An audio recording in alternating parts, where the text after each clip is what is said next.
हो सखी का हो सुना तारू हमार बात का अरे हमार वालू तो एकदम मौगा मिल गईलन हो मौगा मिल गिलन देखत नहीं खू कैसे करत हलन कतना हाठा खाटा त लागता ई देखे में हाटा काठा लागत हलन हाँ एको धाका बर्दाश्त ना करेलन ई हो खचा इनकर छोटका भाई ई तया मेहराई रहेला दिन रात ए देखत नहीं खू कैसे करत हलन का जी शिकायत करो तुम का हाय हाय करते रह जीवा हमरा नियन मेहरानू बिया कि तारा मुंह पर थूका ले नहीं तो कौन में तारा मुंह पर थूकी हसन ना हाँ हमारा का साफा हुए का समझ गइल बड़ू तब का बताई भैया कहतली कि हमारे मेहरानी बा तेरा मुंह पे थूके ले मुंह पे थूके ले तब का देखिए बात पे को ध्यान दे एक दिन के बात हो कि मौरद मेहरानी में झगड़ा हो गई। अच्छा अब बेचारे मौरद गईले मनावे तो मेरे रे कहती जा जा जा जा तेरा मुंह पे कोई थूकी रे हमारे मुंह पे कोई ना थूकी तू जानते नहीं कि सभी हमारा के बेचारे खिसिया के भाग गईले बीच रास्ता में गईले तो डॉक्टर साहब रहत रही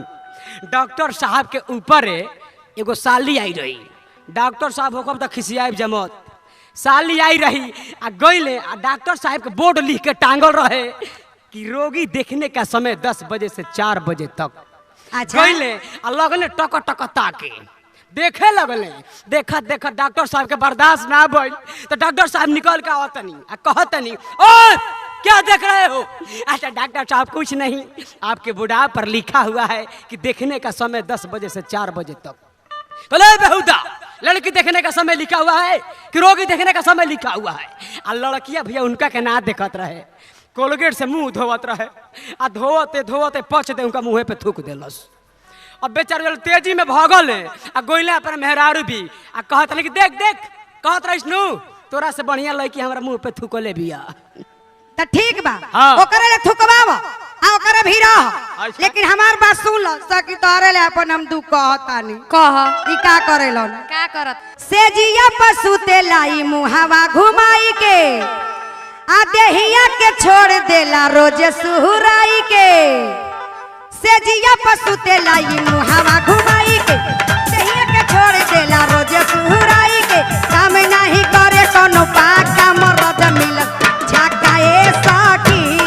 सहना कमरिया के धाका मरद मिलल झाका ए सखी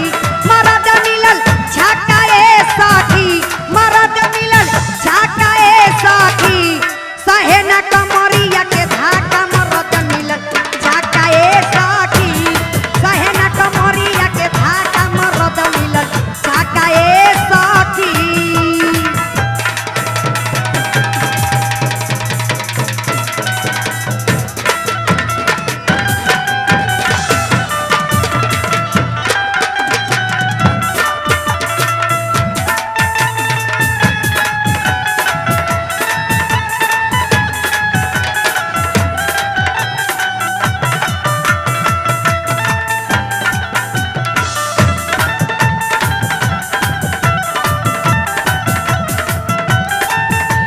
आओ इनकर कहानी कही हम कह का का ई करेलन का करत? ससुर में फूट गई किस्मत हमार हो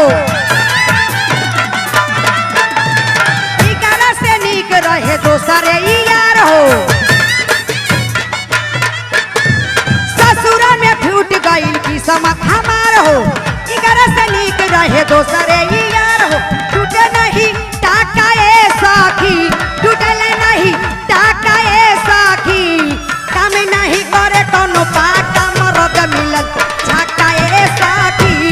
काम नहीं करे कोनो पाका मरद मिलल झाका ए सखी।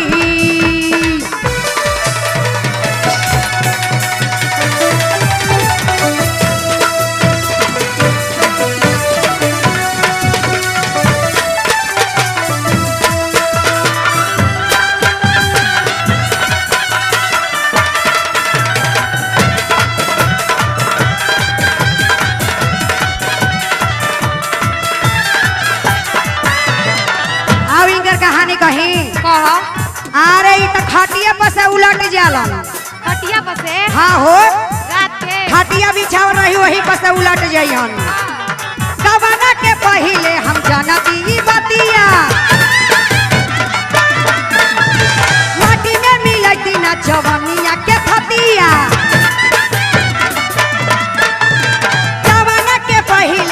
जनती बतिया माटी में मिलती ना जवानिया के दतिया बुझे नहीं भाखाए सखी बुझेला नहीं भाखाए सखी असहे न कमरिया के धाका मरद मिल छाकाए सखी सहे न कमरिया के धाका मरद मिल छाकाए सखी।